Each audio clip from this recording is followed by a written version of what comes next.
It's time for Security Now, the day of Patch Tuesday, so we'll talk a little bit about Microsoft's updates. We also have a bunch of questions and answers. We'll talk about keyless entry systems, a couple of ways to secure them. It's a great Security Now ahead, next on Twit. Netcasts you love. From people you trust. This is Twit. Bandwidth for Security Now is provided by CacheFly at CacheFly.com. This is Security Now with Steve Gibson, episode 511, recorded Tuesday, June 9th, 2015. Your questions, Steve's answers, number 214.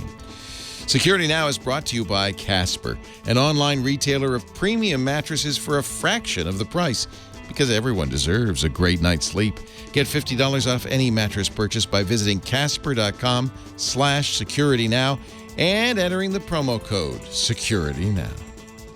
And by Dropbox for Business. Dropbox for Business lets your team sync and share files just like Dropbox. And you can connect Dropbox for Business with over 300,000 apps for project management. Visit Dropbox.com/SecurityNow for a free 14-day trial. That's Dropbox.com/SecurityNow. It's time for Security Now. Steve Gibson is here, our explainer-in-chief, the inventor of the Apple II Light Pen. That's something we don't talk a lot about. The LPS2, the Light Pen system for Apple II. Yep. He's also, of course, the guy behind Spinrite, the world's best hard drive maintenance utility. He's here every week to talk security and really explain so much stuff. And, you know, it's great because there's this trickle-down phenomenon that happens, Steve, because you explain this to me, and then I go on the radio show, and I try to put it in human speech, in English. Perfect. And I think, for instance, when we were talking about the keyless entry systems on cars, right, you did such a great job explaining that, and you talked about your baguette, your little RF impenetrable bag. Yeah. I then actually talked about there you go, and I talked about the same thing on the radio show because I think this is something that's really of mass importance, general interest.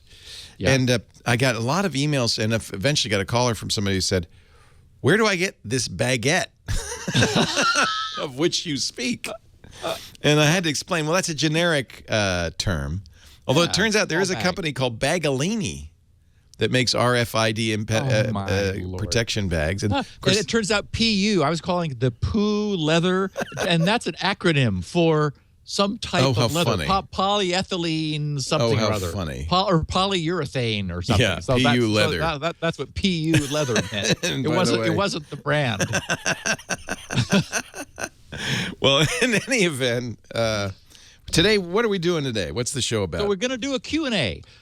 We skipped one week before last for Logjam because I felt that we needed to give that some immediate attention because everyone was interested in the details of how this another problem with the TLS protocol occurred.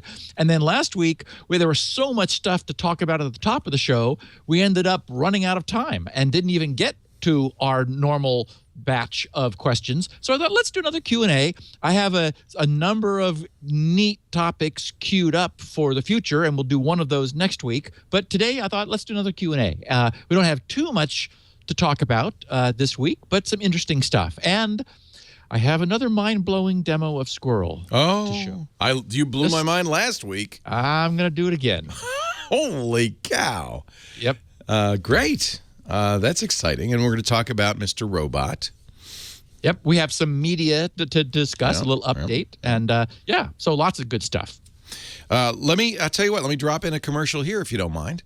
Perfect. And then we'll get to your show notes, and then I have all your great questions. Security Now brought to you this hour by Casper.com, the makers of a beautiful premier mattress, which I love and my kids love.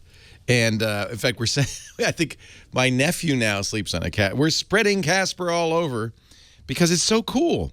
So the idea is here, Casper makes these mattresses in the United States. They're very high quality.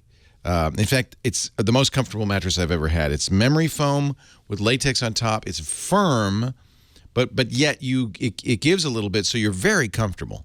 It's kind of the best of both worlds. And they sell it on the internet, so they eliminate the showrooms and the middleman, and you save quite a bit of money.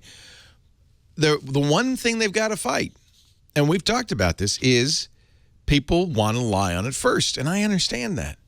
But Casper points out, going and lying on a showroom in broad daylight in front of a shop girl for 5 minutes is not going to tell you anything about whether that mattress is going to be good that night or the next night or the night after that or the night after that. And I know this because I've bought the wrong mattress more than once. Say, oh, this is good. I liked it. That's good. And you get it home and you go, oh, I'm sorry I bought this. Casper, it's not one night. It's not 2 nights. You can literally try this for 100 nights. If you decide it's not for you, they will take it back. No questions asked, no cost to you. So it's completely risk-free. Not 5 minutes, 100 nights. And it is. And by the way, they can do that because nobody returns it. They love it. You'll be hooked. Go to Casper, C-A-S-P-E-R, Casper.com/security now. They're very affordable already. $500 for a twin. I think king size is $950. And you get $50 off when you use our offer code security now. So these are very affordable. When my kid goes back to school in the fall, Casper mattress. My daughter back to school in the fall. It's funny. The school said, because she's in the dorms, they said, she said I need to get a mattress. I said, what do you mean? Don't they give you mattress in bed? This is a dorm. She said, yeah, but they say the mattresses are kind of funky. And they're old and they're not very comfortable. So if you were to bring your own mattress, it might be a good idea. Problem is, she's going to be like on the 3rd floor. Casper comes in a nice little box. They're going to bring it right up. The UPS guy is going to bring it to her. She opens the box, the mattress unfolds, and it's beautiful, and she's going to love it. And it's so affordable, when she's done with school, we'll just probably donate it. Casper.com/security now. For your guest room, for you, for your friends, for your family, for your kid headed off to college, it's a great choice. My son Henry has one too in Colorado. He loves it. Casper.com/security now. We thank you for their support of Steve's Security Now efforts. So, while I was putting the notes together, there was no news from Microsoft on Patch Tuesday. So, I assemble them, create PDFs, post them everywhere, note on Twitter that they're posted. When I settled down just pre-podcast, I refreshed the page, and there they were. Also, my Windows 7 machine, which is what I use for Skype, it knows about them. There's nothing super notable. There were 2 of the packages that were marked critical. One for IE and the other one for Windows Media Player. The one for IE is a little disturbing because one of the things it fixes, they say, is the ability for a malicious website to obtain your browser history. And that sort of seems like a bad thing for a website you visit to be able to do. Now, no one uses IE anymore, of course, so it's not such a big deal. But IE's components are deeply wired into the operating system and used for all kinds of purposes. So, the standard second Tuesday of the month update as soon as you can, and it will require a reboot of your system because there's a bunch of kernel driver problems, which are privilege elevation to exploits and so forth. So Microsoft's, doing their standard this is like sort of a medium one. It's not super tiny and it's not the end of the world, nothing mission critical, but, as you'd expect, it's worth keeping your systems patched. One thing I noted, I think it was late last week, that was just sort of a little bit of good news, and that is that there was an appropriations bill in the House that had an amendment proposed for it. The amendment would block the funding for the National Institute of Science and Technology, NIST. The NIST. I thought of you when I saw this. Yeah. Yes. This is Sensenbrenner's, right? I think it was Dan Sensenbrenner that proposed. Anyway, yes. Yeah. And so what I loved about it was, so what this would do is block the funding available for NIST to work with the NSA and the CIA on undermining or backdooring our encryption.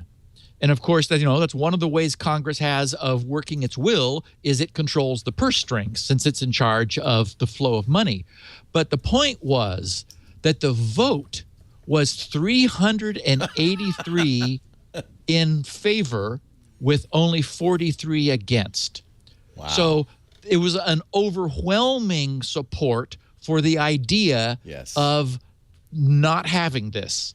This comes back to where the RSA or the NSA influenced the crypto algorithms that the National Institute for Standards put out. That was the dual elliptic curve deterministic bit generator, which it ended up, as you mentioned, in RSA's package and was used by default, even though it was like the worst one available. It was just inexplicable that this happened. And we, as listeners to the podcast will remember, RSA received payment for including this broken random number generator that people have serious reason to believe was a means of essentially compromising encryption, because we know, we talk about it all the time, how crucial high quality randomness is for encryption. The keys are typically, the actual keys we use are randomly generated, and then that key is encrypted. And so, our password or whatever, the secret that we agree upon, that's the decryption of this randomly arrived at secret. Well, if it's not randomly arrived at, if there's a known bias, that is, some people know the way it's not random, that allows them a huge leg up. And so it was, all the people deep into this are, without positive evidence, they're as sure as they could be that there was this kind of influence. So, but Lord knows the House of Representatives has no idea about what I just said. They just don't like the idea, and they don't like it in 383 to 43. So for me, what was heartening was this wasn't a close vote. This was wow. So, and in exploring this a little bit further, some comments were made. It's like, well, yeah, this is hopeful, but we'll have to see, because in the past there has been legislation which, when it finally got down to the point where, the final agreement was going to be made, pressure from the intelligence agencies removed some of this language. Yeah. So, it's not a done deal, but I was heartened by the sentiment that the bias in this vote demonstrated. And let me give credit where credit's due. It was not Dan Sensenbrenner. It was it's called the Massey Amendment. It's Congressman Thomas Massey, Zoe Lofgren, who is our Democrat from California, and Ted Poe of Texas. Nice. I would have recognized Sensenbrenner. I didn't remember his name. Yeah, no, you're right. In the coverage. Yeah. So very good. They passed the Massey Amendment. Nice. So we have to talk about the 4.1 million record breach that the U.S. government suffered after last Tuesday's podcast. Not that that had anything to do with it, of course. OPM, the Office of Personnel Management, which is the U.S. government's personnel office, which it was revealed hackers believed to be operating from China. And again, attribution to these sorts of things is always touchy. Of course, the Chinese government has adamantly, completely, denied any relationship to this at all. But and I'm sure everyone has already heard about this because it made, lots of headlines. And then it's like, oh, okay, another breach in the government. This, of course, at 4.1 million records, is the worst in history. Now, in digging around, I ran across a quote that just I had to look up who this person was that said this. Her name is Donna Seymour. She's the CIO, which, as we know, is the Chief Information Officer for the OPM, the organization that was breached. And she explained that encryption, I forgot, I just stepped on the lead. This was all in plain text.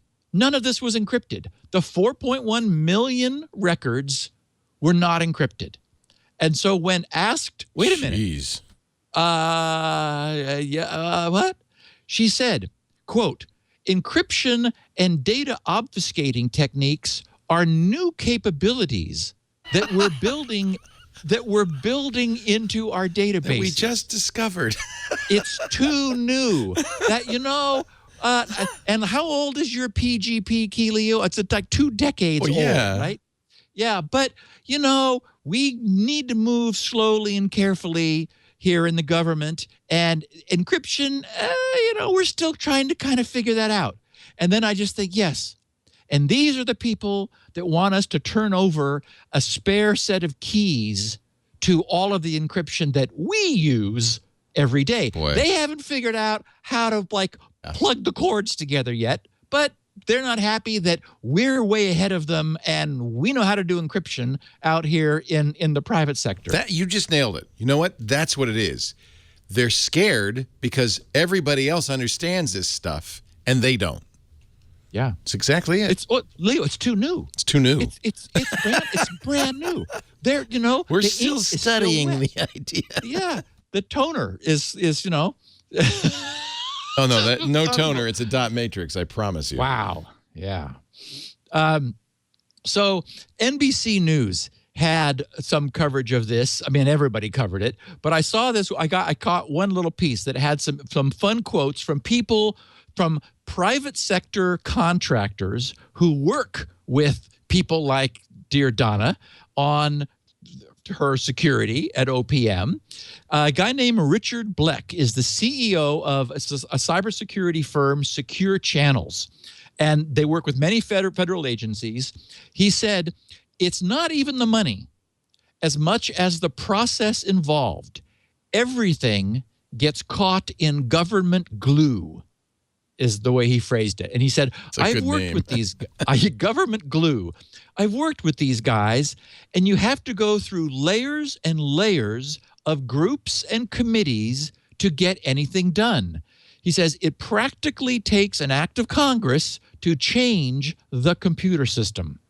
And then he asked about them not being encrypted. He said he was mystified that the data in these federal breaches are not encrypted. And then independently, he said, sort of editorializing, he said government networks, or the way he characterized them, are an exponentially growing, sprawling mess, and they are nearly impossible to protect. The Einstein intrusion detection system senses network behavior events.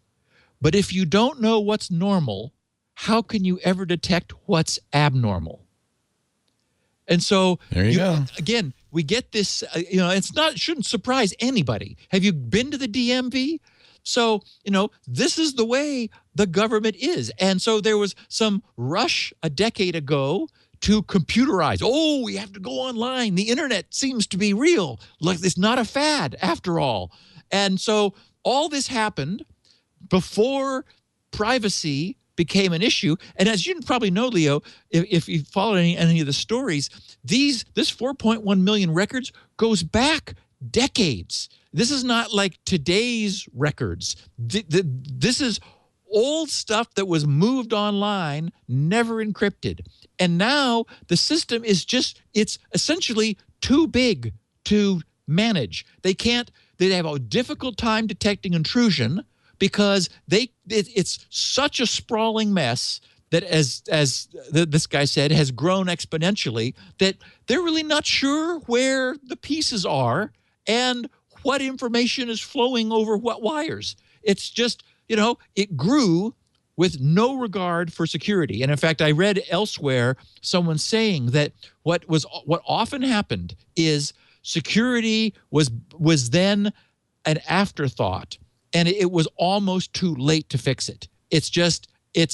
You know, we're of course all familiar with the phrase "too big to fail." This is too big to secure. Yeah. It's just like, no, but you know, we just hope nothing bad happens. Security afterthought. So our discussion of hard disk drive rootkits has generated a huge amount of interest because it's so creepy. The idea that the hard drive firmware could be infected, which puts it at a level out of reach of any tools we have. So I found a 20-year-old hacker, and as I'm reading this, he has on his page, he links to a 46-page presentation showing in detail what he had to go through.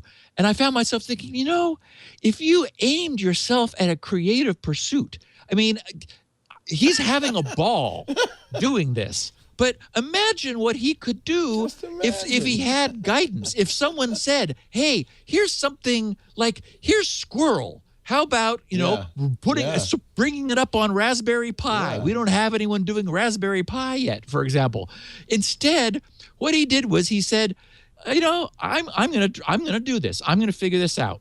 So paraphrasing a little bit from what he posted, he said, since I got into firmware hacking, I've been working on a little project behind the scenes, a hard disk firmware-based rootkit, which allows malware to survive an operating system reinstall or full disk format.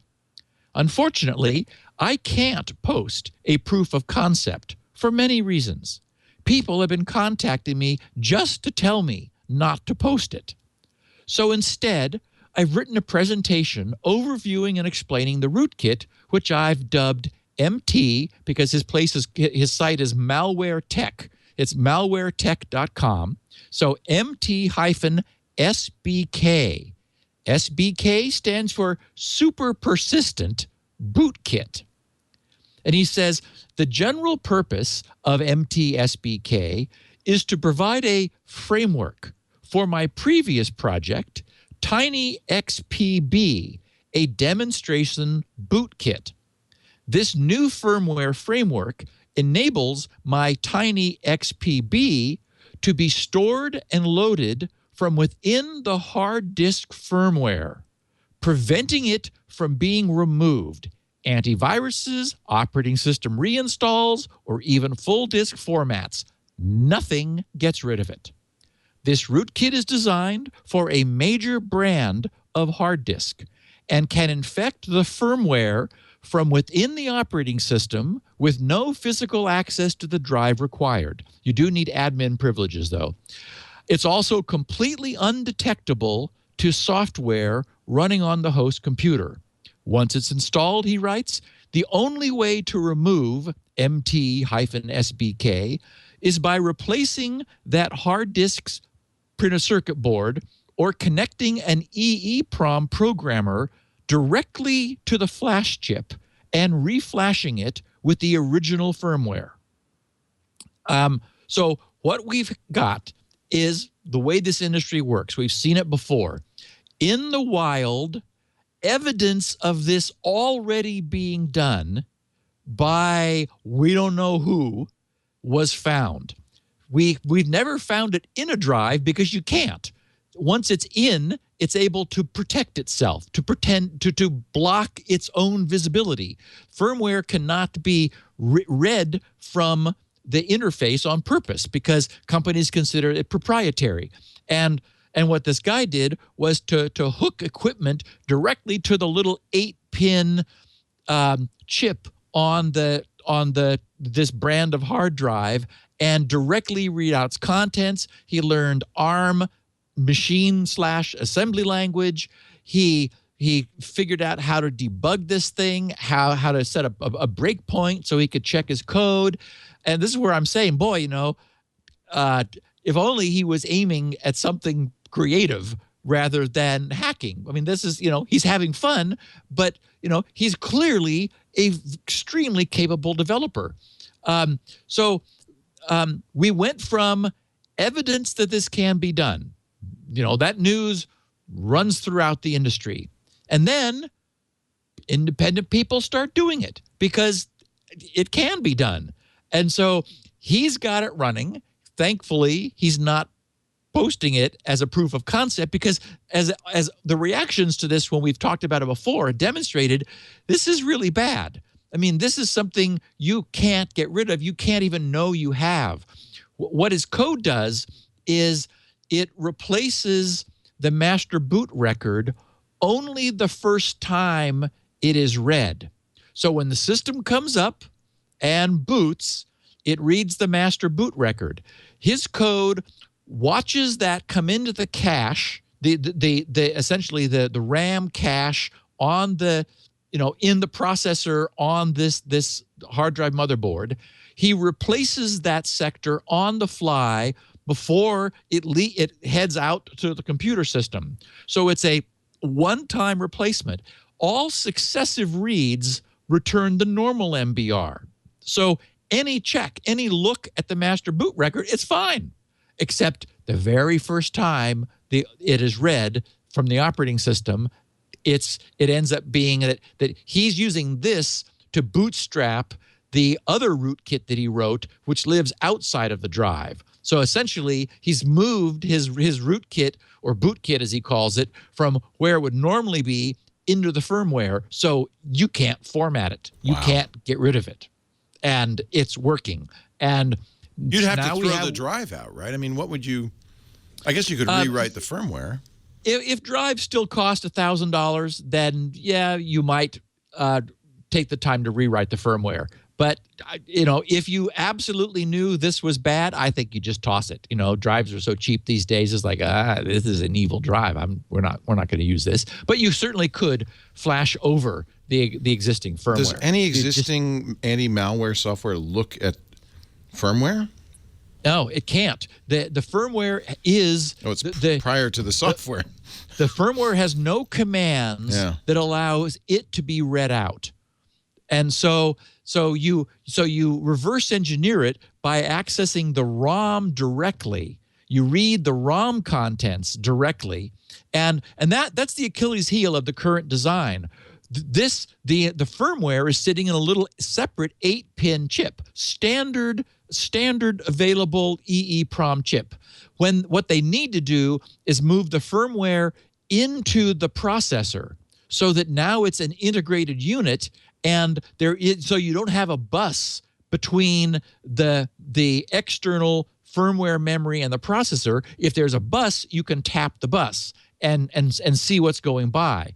We need to move this memory on chip so that then it's just it's a closed black box processor, and then we're safe. But none of the technology is doing that now. It's just cheaper right now for them to use. It's using a Marvel multi-core ARM processor and this external memory, and so it pulls from that when it boots up. In the ARM is just the get the firmware from the external chip code, which it pulls in, and that allows firmware updates to happen, because manufacturers want to be able to update their firmware, but they update it by writing it. They are unable to read it.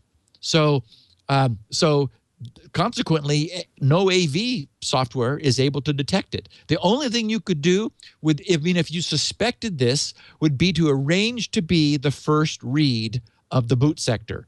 But that's just this one particular instance. Essentially, what we have is an industry of very vulnerable drives to this kind of attack. And so they don't all have to just work by replacing the MBR. They could do more fancy stuff. And there were some things he was never able to figure out. The firmware is compressed with a Lempel-Ziv compression, which is then Huffman encoded, and he was unable to reverse engineer that. So he said, fine. And he came up with a way that didn't need him to. So there were some limits to what, his own, how much time, probably more than anything else, he wanted to put into it. Whereas certainly the case that a state-level agency has no limitations of time and resources. So anyway, the point is, it's gone from, oh, look, we found in the wild some code that apparently does this to now we have a 20-year-old kid with, no budget. And he mentions that at one point. There was like something he had to do because the wires he had were too thick and he didn't have any thin wires around. Wow. Being able to perform this reverse engineering and succeed. So what we need is our hard drive manufacturers to address this, because How would you suggest they address it? Write ROM, but see, they want to be able to patch it. They're not signing their firmware. All they have to do is sign their firmware. Sign it. Oh. Yeah, because you can modify the firmware and nothing is verifying. There is he called it a sum 8. So maybe it's just, a simple byte sum to generate a checksum to make sure that it was read correctly. But that's not a security measure. That's a reliability measure. Maybe they're reluctant because they fear there'd be a bypass around that, and they want to make sure they do something even more robust.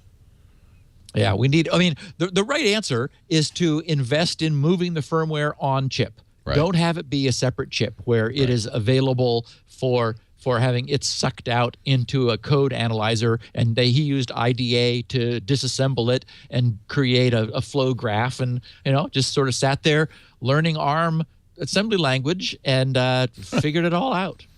Wow. And the other thing, too, is that manufacturers need to understand if they're considering this proprietary, well, this kid, has a disassembly of their proprietary firmware. So it's not very proprietary. Yeah. So there are a lot of reasons I can see that hard drive manufacturers want to fix this. The problem is maybe you could retrofit this by doing one final firmware update. Like, I don't think you can add code signing. That would have to be built to be secure and unbypassable. It would have to be in the boot code that lives in the ARM processor, so that it has burned into it the private key that allows it to verify the signature. Or no, I guess it could have. Well, no, anyway, there are many ways you could do it, but it would. I don't think you could do a field upgrade to foreclose this unless it was like, this is the last. No, as long as the chip is outside, you can't. Someone could always suck out the contents and change it, unless they have code signing built into the ARM processor. The point is, then it gets expensive. It doesn't cost much in volume, but my point was that all the drives that exist today are vulnerable. That is, this could happen in 2 years as everyone comes up to speed and fixes this problem, but that doesn't help us for like the entire install base of hard drives that we have today. You'd have to be, this is kind of a non-trivial thing. I guess. Yeah, this is not script kiddie grade. On the other hand, what we've seen communities gather around these. So this guy is being ethical and not posting proof of concept, but many other people have nowhere near the same sort of ethic. They say, information should be free, and so they'll start putting out firmware. And this is watch 6 months from now, we're going to see a lot more of this going on. Just makes sense. It's a tasty target. It's something new for people to play with. Yeah. So I've not yet had a chance to get a full analysis of what happened at the Worldwide Developers Conference on Monday, but I did note that that in iOS 9, Apple is further strengthening the passcode input by requiring 6 digits. So, how important is that? It's a million different options instead of 10,000. 10,000 is still a lot. 10,000 is a lot. Given that you have to enter it by hand, and there's a setting that says after 10 tries, erase the damn thing. Yeah, although, for example, we've seen hacks where, and I'm virtually certain they'll fix this in iOS 9. Remember the hack where if you put it in wrong, it powered the system down before it could write into non-volatile memory that you had just had a misentry. And so that allowed you to do the 10,000 passcodes without ever getting your phone wiped. Right. Also, 4 seems a little lean just because of the other traces that are left behind. Anybody, for example, who's using the standard 4 key or the little 10 keypad, you'll see that pattern in extra finger grease on the screen. And so if there's only 4 digits, that's not a lot of ambiguity if you mix in any other information, like taking a look at fingerprints on the screen.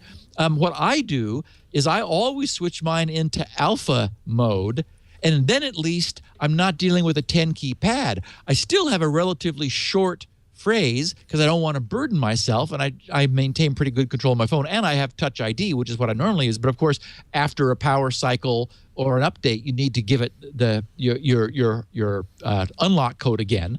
And so what I do is just use the full alphanumeric keyboard, and that way you're dealing with a much larger alphabet than just a 10-digit alphabet. But still, to me, this seems like a good, it's simple, minimal inconvenience. And of course, this is on devices that are increasingly have Touch ID, so people are having to enter that, less often. I'll never forget watching you and Sarah talking about this on iPad Today, and she was saying, I hate having to enter my every time I want to buy an app, which she says I'm doing all the time, having to keep re-entering my Apple ID. So she was really looking forward to just being able to put her thumb on Touch ID in order to authenticate a purchase. I loved, of course, that iPad's going to get split screen. I mean, it'll be interesting to see it. I like more features. And the keyboard improvements seem like an interesting thing, too, being able to turn the keyboard into a trackpad just by putting 2 fingers down. And it looks like there's some editing stuff, bold, italics, and underline, that are right there, too, which seem like good things. So, and then I got a tweet this morning from Bill, who's from Twitter. Billy in Dallas is his handle. He says, as with all previous OS 10 releases, 10.11 defaults with the firewall off.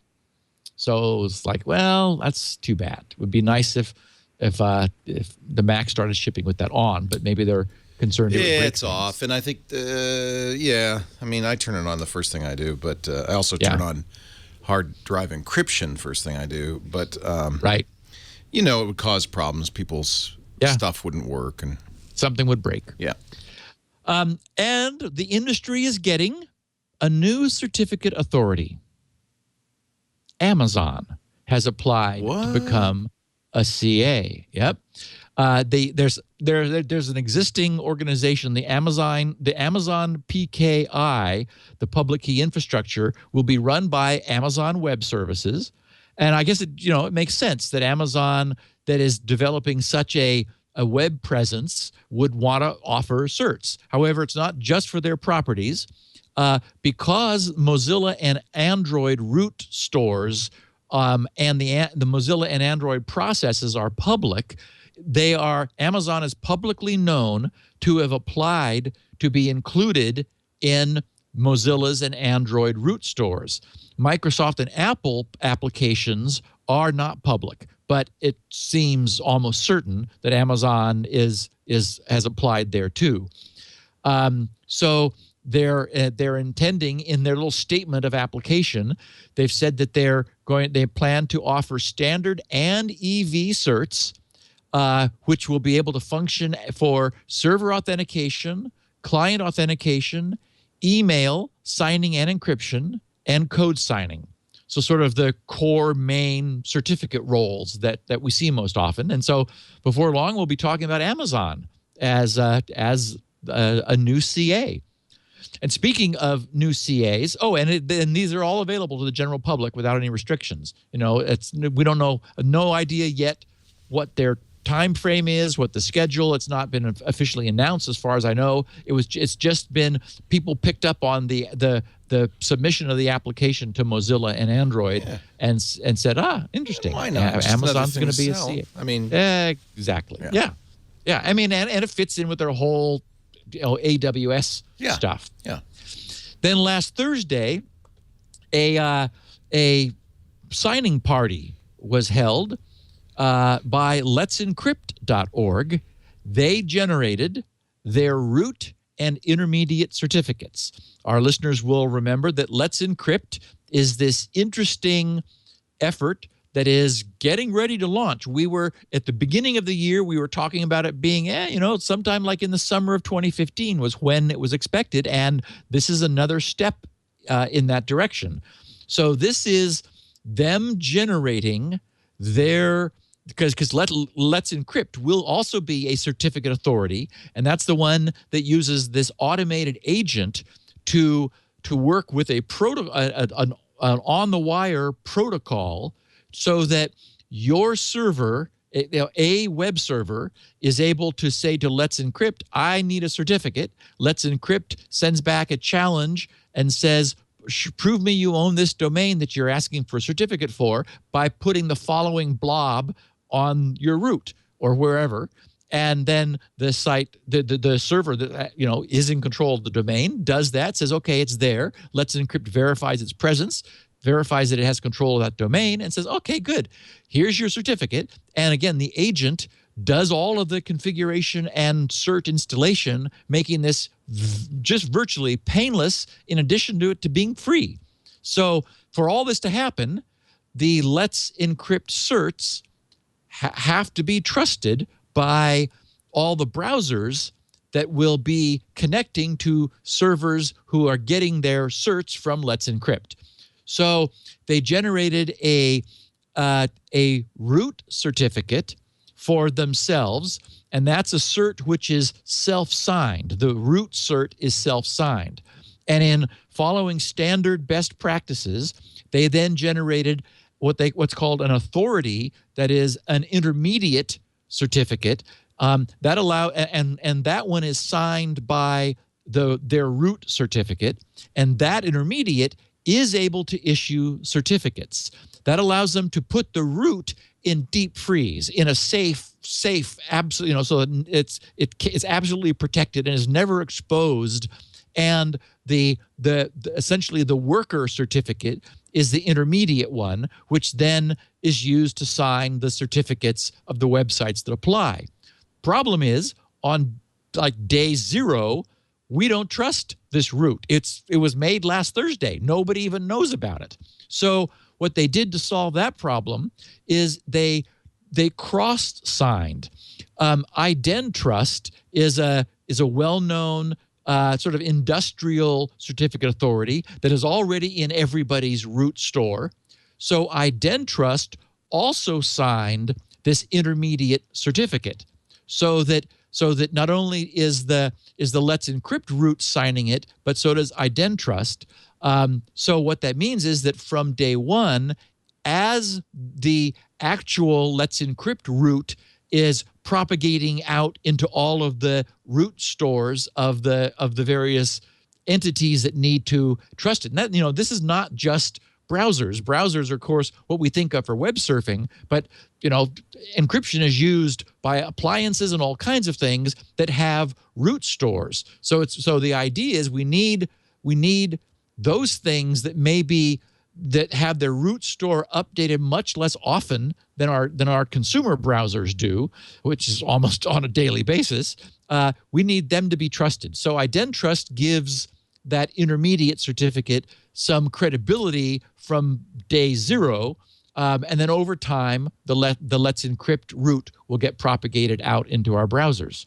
So they're moving forward. Again, no clear indication of a time frame and schedule, but this is obviously a necessary step. I talked, I guess it was last week or the week before, about the license that a website is agreeing to, and so now we've got the certificate that would sign the certs that the websites would receive, and we'll have a podcast here before long on the protocol, which is ACME, an acronym I don't remember, but ACME is their automatic certificate management.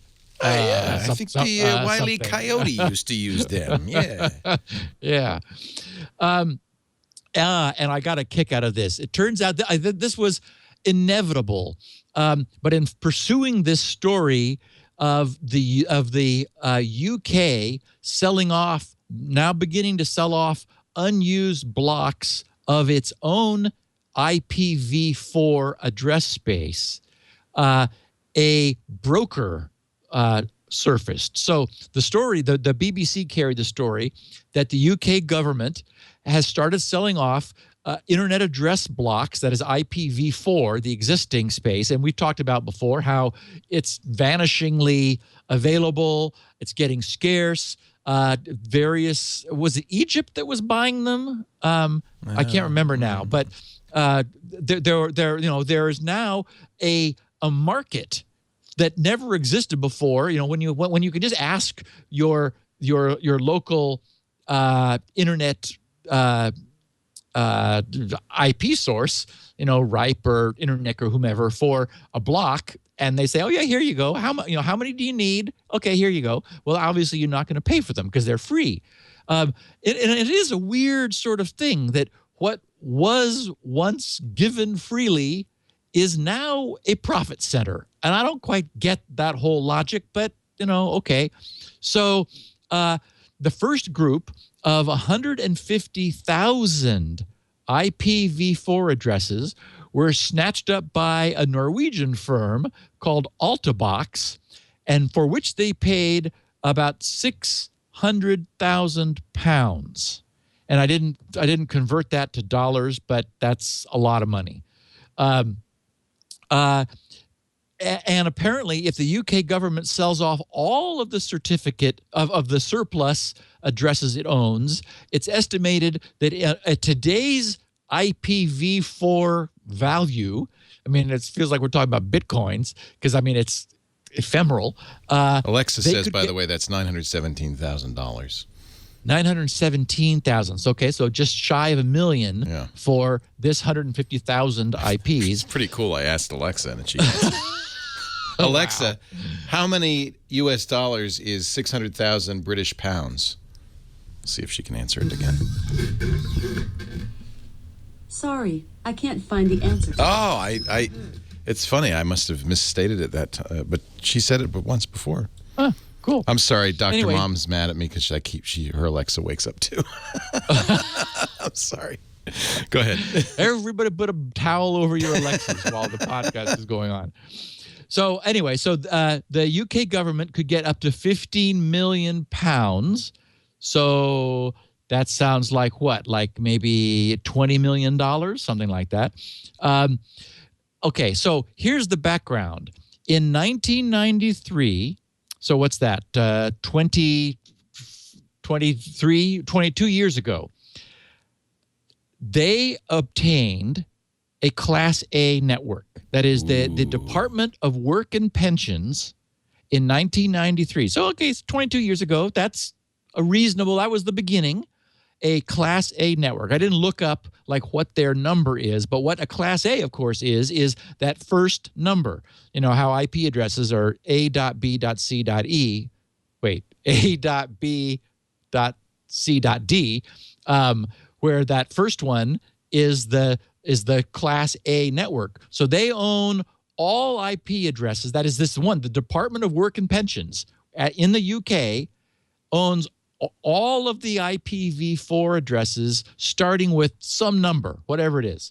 And so they did an analysis that showed that they're only using about 70% of those Class A addresses. And a Class A network, since an IP address is 32 bits and the first byte removes 8, that leaves 24.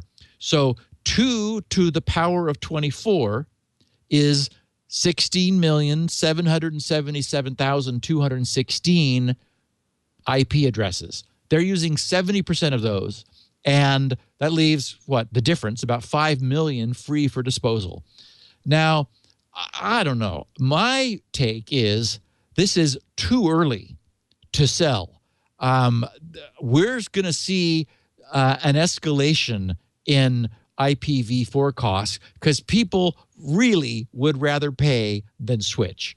They just don't want to go to IPv6. In fact, I ran across one quote that said that companies were consolidating their use of IPv4 space and selling off the excess in order to finance the upgrade to IPv6, which I thought was wonderful. But in digging around in this, I found a company called the IPv4 Market Group, and their website is very slick and professional looking. That's just .com, IPv4marketgroup.com.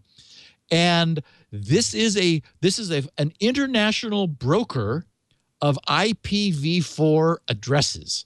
So we now have, and I was sort of wondering how this gets, who, do you bid for this? Are they auctioned? Who sets the price and so forth? Turns out there's an organization, at least one, a broker, Sandra Brown is the president, and she was quoted as saying, regional caches of IPv4 addresses have all but run dry, meaning many firms have to look elsewhere for them. Trading in IPv4 has been brisk in Europe because the organization that oversees net addresses in the region had approved policies that allowed for transfers. In the busiest months, about 2 million IPv4 addresses were being traded in Europe. And she says supply has met demand, but we're reaching a point where supply is about to fall short, and we have seen prices escalate because of that. And single IP addresses sold in volume, or IP addresses sold in volume, were going for about $11, about £7 each, although quantity discounts are available for large blocks. And then this the same Sandra Brown said that the sense in the industry is that another 5 to 10 years will be needed for most of the conversion from IPv4 to IPv6 to take place. And at this time, only pilot programs are underway. So even now, I mean, this is, classic. We're dragging our feet, kicking and screaming. We'd rather buy somebody else's IPv4, IP addresses if we need some more than we have, than bite the bullet and move over to IPv6. So I really think we're going to see as unused IPv4 space becomes increasingly valuable, we're going to see the price increase. And of course, as we said before, this represents a real technical problem, because what we want is blocks of IP space to be owned by regions. So like, for example, we want all of that Class A networks IPs at the Department of Work and Pensions to be in the UK used by the offices of the Department of Work and Pensions. The reason is then everywhere else in the world, all the routers on the internet that route these things, when they see that first byte is X, whatever that is, they all know that's as far as they have to look. X was the first byte, send it to the UK. And so they figure out what interface of the router goes to in that direction, in the direction of the UK, which is what the routing table also tells them, and they're done with it. But when a chunk of that Class A network is, sold to Norway, suddenly it's like, wait. Yes, the first byte is X, but there's been some partitioning of this Class A network, some sub-partitioning. So now we need to look deeper into the IP address in order to figure out who owns a subnet of that and send that in a different direction. So what's happening is, as a consequence of this sort of the last gasp of IPv4 and this natural inclination to sell off what you don't need because it's now got a cash value and it may help finance your painful move to IPv6, is we're seeing a rapid fragmentation of the routing tables, an explosion in the size of routing tables that has a lot of people in the industry worried. Routers have had problems before. You know, they've been upgraded and they've got more RAM and of course everything's faster than it used to be. But this is a concern, and we can see now what the problem is, because it's no longer as simple as, oh, if the first byte matches this, send it over there. Now we have to look deeper, and that means many, many more entries in the routing table in order to see, where these small pieces of larger networks may be, aimed. Really interesting, I think. I ran across a really interesting configuration page on the Mozilla.org's wiki, which I commend to everyone who's interested in setting up TLS on their servers, web server people. This is, I think you could probably just Google Mozilla server-side TLS, because the server-side TLS is in the URL. It's at wiki.mozilla.org/security/server-side TLS, and I can't tell here whether it's underscores or spaces. Must be underscores. Anyway, yeah, it's underscores. Beautiful page, full of tables and charts and comparisons showing what servers offer which features. They have, of course, tackled the whole issue of the issue. The whole issue of the order in which the cipher suites are listed. They explain their logic that, okay, we gave priority to the key length of the key agreement.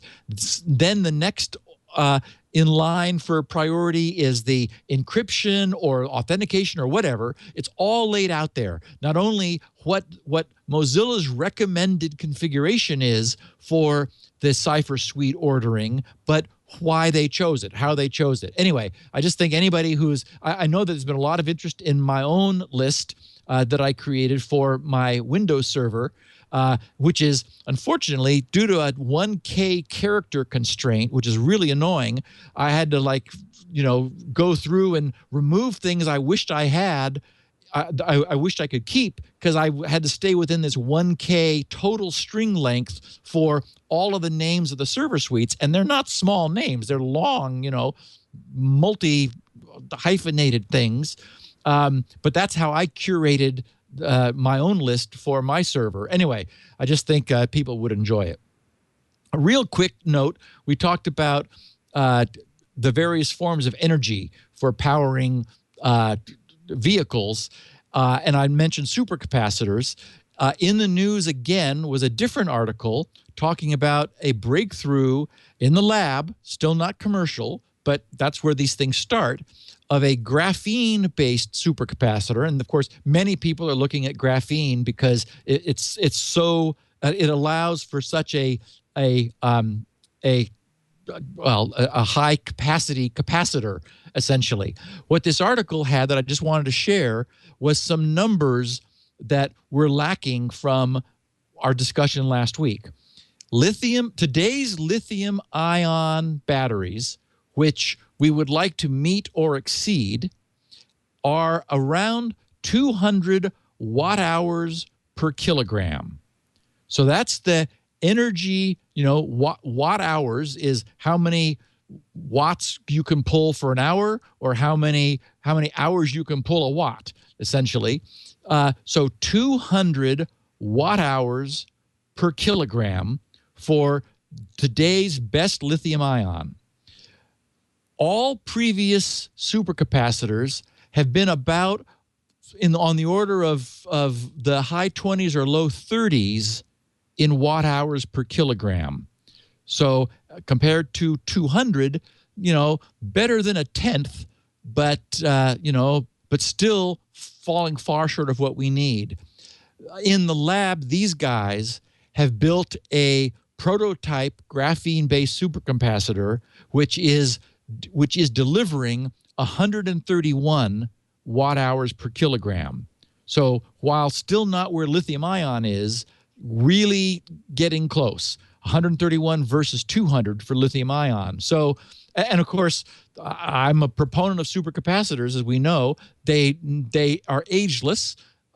They do not die with recycling, and as fast as you can pump power into them, they can take it. So potentially solves a lot of problems. If we got another, so this is 4 times better than the previous record, and if they could double it once again, then we're at 262, doing better than lithium ion. And then if they can get it into production, that's, of course, it's one thing to be in the lab and something else for it to actually be, on the floor, under the floorboards of our electric vehicle. But I thought it was fun to see some numbers. Okay, so media. Leo did not have the chance yet to watch Mr. Robot. I know what you will think. I know what you'll think when you do, mostly because the response from our listeners has been truly nothing short of phenomenal. I mean, this was a show made for this podcast. It is. I just saw it. So for anyone who didn't get around to it, if you want more feedback than just mine, I mean, our listeners have been raving about it. So, and I'm sure, Leo, at some point it starts running. The series starts running on June 26th on USA Network. And I heard you mention on MacBreak Weekly that it was available. I know it's available through Amazon's. iTunes has it. Yep. And iTunes, yes, they made it's it on the USA Network's site too. So yes, yeah. And I think even YouTube maybe. I mean, they basically sprayed this thing everywhere. Everywhere except outside the U.S. It is, after all, the USA Network. True. Yes. So you're going to have to use TunnelBear or something if you want to watch it outside the U.S. Okay. I also tweeted the news of an interesting-looking new Netflix series. Netflix is doing, their own productions. Famously, House of Cards, they've done 3 seasons. What everyone likes is that they release all the episodes at once when they do this. And so people binge watch often, in fact, I was watching your feed a few months ago when somebody one of your guys had stayed up all night watching a Netflix, on one of these Netflix binges. So this was released last Friday, and it's sci-fi only if we spell sci P-S-Y. And the trailer was immediately interesting. And when I saw the trailer, I tweeted to my followers, hey, Netflix has a new 12-episode series, Sense8. And it's Sense and then the numeral 8. Now, I've seen all 12. Some early feedback from my tweet before I had started to see it said, whoa, adult content warning, and people who are homophobic will have a problem with it. Okay, so for what it's worth, I liked it. It was, although I liked it a lot more after they calmed down after the first 2 episodes. It was just gratuitous sex. I mean, like I was reminded of the first season of Game of Thrones, where it's like, okay, let's get on with the plot. But the plot is interesting. 8 people, and this is not a spoiler because the trailer says this and everyone knows this when you start watching. 8 people are linked around the world, are linked telepathically, and are able to share aspects of each other. And I really liked it. I mean, again, you have to put up with the first couple episodes, or because, and this is you pronounce it Wachowski brothers? Wachowskis, yeah. Wachowski. They're not brothers anymore, though. Right, and I was going to say that I think it's one of them and his wife instead of... No, it's his sister. Oh, his sister, okay. Well, was his brother. She's transgender. See now, Leo, I'm so glad you're tuned into the pop culture. And in fact, now that you've said that, a lot of this Makes lot of sense. this series makes a lot more sense. Because the other thing I noted is only the gay people are having all this sex. Somehow the straight ones never get around to it. Well, I don't know if kiss she's a little gay, but bit. she's transgender. I don't really. Well, that's a separate status. Yeah, well, we have some of that in here too. So I mean, it's racy for what it's worth. If that doesn't offend anybody, I liked it. I'll have to check it out. Thought it was. Yeah. I thought it was a great series, and it developed really well. However, I will tell you, I wanted to finish it for the podcast. So last night I watched the last 2 episodes. Halfway through, and this is just a teaser to see if anybody gets it. Halfway through, the final episode was the biggest plot mistake I could not believe. In fact, I backed up and watched it happen again, and I thought, how could the writers do this? They'd been, I mean, it's very complicated with, we're essentially developing 8 different plot lines and weaving these lives together, and the way they depict the telepathic connections is done perfectly until they completely blew it in the middle of the last episode. I was stunned that they did something which they broke all their rules that they had established. So people who are curious have a little tease for the last one. And I did want to mention that a book that we have talked about often here is turned into a movie by Ridley Scott. And of course, Leo, you know what I'm talking about. Yeah, The Martian. You've seen the trailers, right? Yes, yeah. Matt Damon. In fact, it's funny because my best friend, who's got a great sense of humor, he said they should have called it Born in Space. Because it's Matt Damon. Yeah. Because of Jason Bourne. Yeah. So anyway, there's like the official trailer came out, I think, yesterday.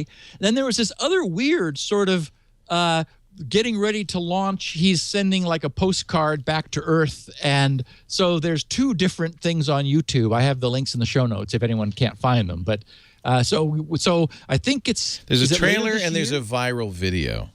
Okay. Yeah. I mean, I don't know how that's different, I guess.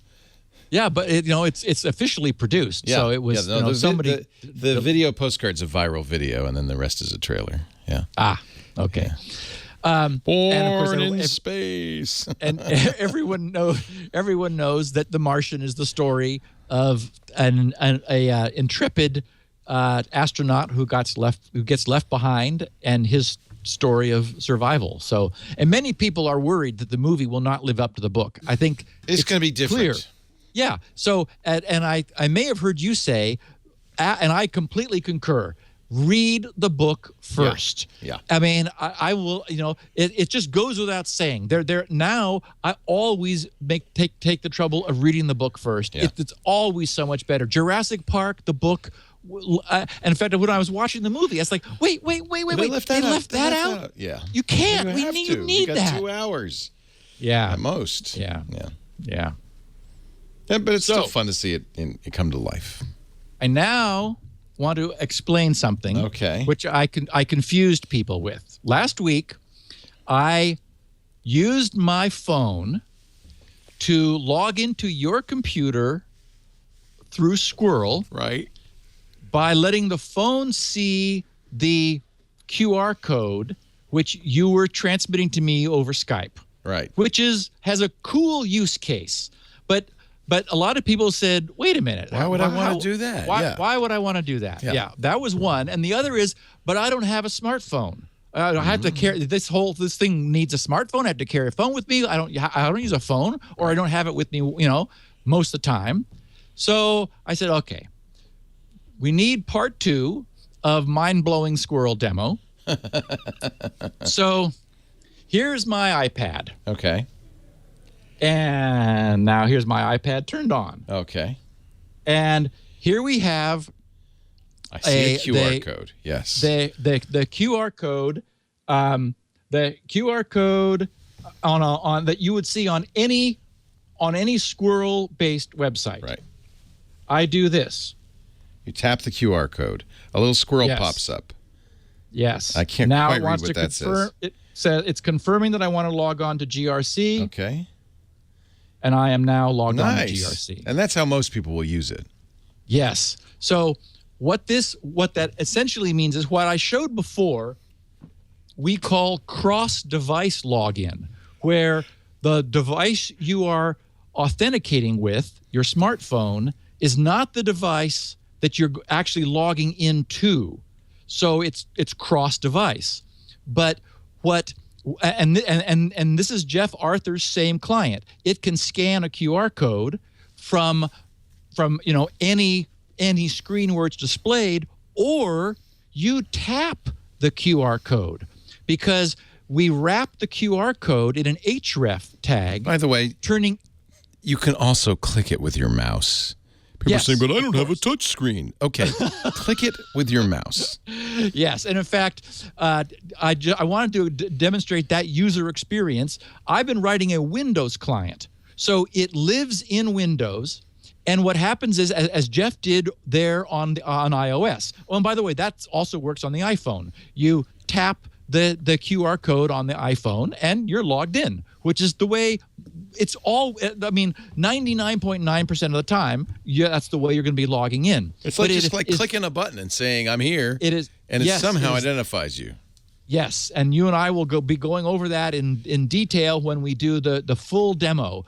But it is what I realized is the reason this almost seems magical is that unlike all the other, every other system to strengthen authentication, like second factor, they all make it more complicated. They all increase the number of steps that you have to go through. And the reason is you can't have one factor is it's not secure. But what Squirrel is secure single factor authentication. You don't need any other factors because it cannot be cracked as far as anyone knows using standard crypto. So what this does is it actually simplifies the process of logging in rather than making it more complicated by being just one secure factor. And as you said, Leo, when you're using it normally at your desktop, you go to a website. Oh, they support Squirrel. You click your mouse on the QR code. Up pops a little confirmation dialog. You say to make sure that's the site you want to log into, because people can't read QR codes. So we need the server we're going to authenticate to tell us who it is. In order to verify, we say yes, and we're logged in. How is that different from a saved password? Oh my God! For example, the site loses all of the passwords in its database, and now you're compromised. Right. And, but a saved password in my browser. That's what somebody's asking in the chat room. Well, that's the same thing I get when I log in now because my password's saved in my browser. Okay. From that experience, in that case it is, but you've also given the website a secret and trusted it to keep the secret. Squirrel gives websites no secrets to keep. There's nothing for the web. No, you're not requiring them not to divulge any information. You're known as just a pseudo-random tag in the website. Anyway, we'll go over this in detail. I didn't mean to get too sidetracked. I shouldn't have asked you. No, there's lots of questions from the chat room. Yeah, but we'll do this soon, I'm sure. Yes. So I did get. As I was going through the mailbag for the Q&A, found a TZ subject line: Spinrite saved newspaper publishers' hard drive data, that I wanted to share, just to give another example of Spinrite functioning. This was John McCarthy in Buffalo, New York. He said, Steve and crew, as the chief stationery engineer, I'm not really sure what he means by that, but he said, AKA head boiler room guy, for a major metropolitan newspaper in Western New York State, and a proud owner of Spinrite for many years. I've got a testimonial that's one for the books. Yesterday, I received a rather panicked call from the head of our company's IT support crew. Usually such calls would involve cooling issues in the server room, a heat complaint in his office, or even worse, a plugged toilet in the men's room. Lo and behold, it was neither. Instead, he asked if I had, quote, that recovery program that you told me about. Sure. Why? What's up? I responded, as I always carry a copy of Spinrite with me, though not on my tool belt. He went on to explain that the paper's publisher/president's Windows 7 laptop refused to boot past the splash screen. Remembering my glowing recommendation of Spinrite, he hoped he could borrow it for a last-ditch effort to recover the boss's data, as none of their utilities could fix the problem. Confidently, I gave him the CD with the agreement that if successful, he would purchase the corporate version of your magic disk. He agreed. 2 hours later, bang, it worked like a charm. He was able to boot off the previously unresponsive drive, back up all the data, and even make an image of it for later transfer to a replacement SSD. The long and short of it is you should be hearing 4 yabba dabba doos soon. That's the business license. Yes, yeah. four copies of Spinrite allows it's that we call it the site license, allows it to be used on any on a corporation's within a single site in a corporation. He says, as the entire IT department was simply astounded by your excellent product. He says, he finishes, I've been listening and promoting Security Now and the Twit network for many years. And while I have the opportunity, I want to thank you, or both you and Leo, for allowing me to not be the dumbest guy in the server room, even if I'm the only one holding a pipe wrench. I love it. And he says, next week I'll clue them in on Harry's shavers. Thanks again, John. Thanks, John. That's great. Thank you, John. All right, I got questions. Steve's got answers. We're going to get to those in just a minute. But first, you use Dropbox, I bet. I do. We all do. In fact, when we went around in the studio a few months ago and asked our staff, they were all using Dropbox for work. They were, sharing files with Dropbox and that kind of thing. And I thought, first of all, they're paying their own subscription fee. There must be some solution we can use for business that works as easily as well as Dropbox. It makes it easy to share files, makes it easy to sync files from home and work, but gives us some control over it and something we can offer as a perk for our staff. Something as good as Dropbox. Turns out there's only one thing as good as Dropbox. Dropbox for Business. You grow your business, Dropbox for Business grows with you. A better way to manage accounts, manage billing, and have visibility and control over your data. You don't have to look for an alternative to Dropbox for your enterprise. It exists. It's called Dropbox for Business. It's the same UI, the same experience your employees love, but it gives you and your IT department something a little bit more controllable. Powerful admin controls, remote wipe, intuitive sharing, permission controls, plus complete audit logs. That way you can make sure only the right people get access to sensitive company data. Every user starts off with a terabyte. That's a lot of data, and it's easy to expand. Your team will find all sorts of new ways to use it now that you have so much space. Collaborate with team members, securely invite and control access to outside partners, clients, and vendors. It integrates with third-party security and administration tools like SIEM, DLP, and e-discovery for even more control. And, of course, robust Dropbox for Business infrastructure uses encryption for file data in transit and at rest, plus segmentation and hashing to anonymize your files. We all know that the metadata can be as informative as the contents of the file, so that's why segmentation and hashing help you keep your stuff private. And additional security features are available, like single sign-on and two-step verification. You got to try it. Visit Dropbox.com/security now for a free 14-day trial of Dropbox for Business. And sign up right now at Dropbox.com/security now. We use it. And it's nice because your team loves it because they go, I know how to use Dropbox. We love Dropbox. Everybody loves Dropbox. But you get the security, the peace of mind. An employee leaves, no problem, all of that. Dropbox for Business at Dropbox.com/security now. Okay, Steve, to the questions we go, starting off with Lewis in Chicago. He needs to hand his smartphone over for repair. I'm always nervous about that ever since you told me that we got emails from was it valet car parkers who'd say they'd immediately go through the cars, the key rings, look for USB keys, go through for storage in the car, and get all the music, everything they need. When you hand over something for repair, there's always a little bit of a risk. Yep. Long-time listener, thanks for a great show. Hope one day you'll pick up one of my questions. We did, Louie. I'm a proud owner of an Android-based Sony Xperia Z3 compact smartphone, Z3. And I have some hardware issues with jack stereo output. No worries. It's under warranty. They'll fix it for free. But in order to get it fixed, I have to give my phone not to Sony, but to a third party. Now, Steve, this has all of my Gmail accounts configured on it, apps, private pictures, your podcast, and many other things. How would you recommend preparing a mobile phone for a warranty service?